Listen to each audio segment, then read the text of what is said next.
Bloody monkey guts! Ooey gooey, bloody disgusting Halloween treats! Something that's mad and crazy. We all go a little bit mad sometimes. Really all it is basically just monkey bread dyed dark red and then shaped like monkey guts to create a nice festive Halloween treat. So for this, you're going to need dry ingredients. You're going to need cinnamon, probably about 2 to 4 tablespoons depending on how many biscuits, sleeves you use. Dry packets of butterscotch pudding. The kind that you cook, not the instant kind. You definitely need the kind that you cook for this recipe. And then basically a half a cup for 1 sleeve of biscuits. And then I'm using 2 sleeves of biscuits, so I'm actually adding a full cup of brown sugar. And this is the dark brown sugar because you want it to be dark and red and bloody and grrr. So you're going to take these and you're going to mix them all together in the pan. And then you're going to take the biscuits, and I've let these actually thaw a little bit. They're not fresh from the refrigerator. And I'm going to roll them out into, some monkey gut looking things. You're gonna need about 1 stick of butter, but I'm using 2 just because I'm using 2 sleeves, so I'm kind of almost doubling the recipe on this.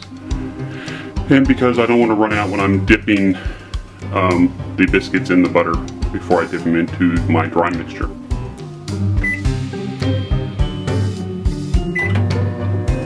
Okay, you want to preheat the oven to 350 degrees. And we have our little work area to where we're going to roll out the biscuits. We're going to leave some in lump form, and we have the dry ingredients. We're going to, here is where we'll have the butter with the red food coloring. We'll dip them in the red, or the dry ingredients, and then we have the loaf pan over on the side. Combine your dry ingredients, your cinnamon. I like saying cinnamon. Cinnamon. Your butterscotch pudding recipe. And once again, this is the kind that you cook. I can't stress that enough. Not the instant. And the brown sugar together. Okay, I've melted the butter. And I've added red food coloring to it.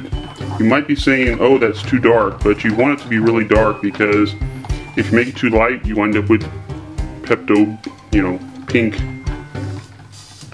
bloody monkey guts instead. You want it to be bloody monkey guts, not pink princess bloody monkey guts. And roll them up into a tube-like fashion so you can make the intestine shape in the top of the pan. So you're going to want them, put them, kind of in a crossways fashion to make them look like intestines. So we're going to take our tubes, our little intestines, and we're going to stir up the blood and the butter in our bloody butter.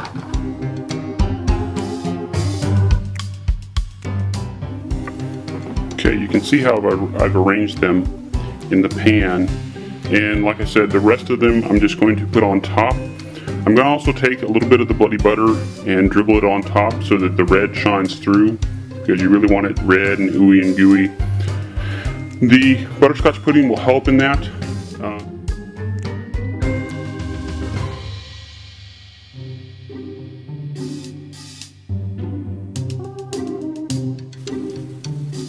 This the kids can help with. They can get their hands all dirty, and because they won't suffer any consequences if they go to school the next week with red hands, because, well, they're kids. That's part of being a kid.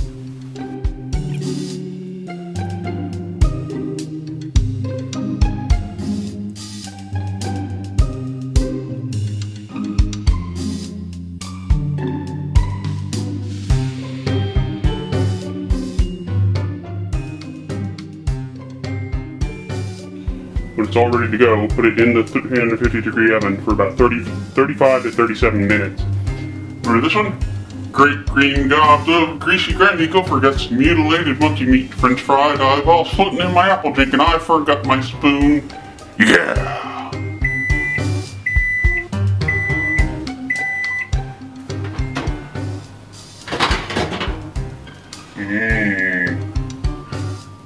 Buddy monkey guts.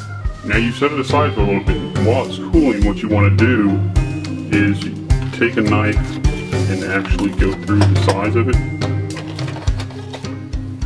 And there you have bloody monkey guts.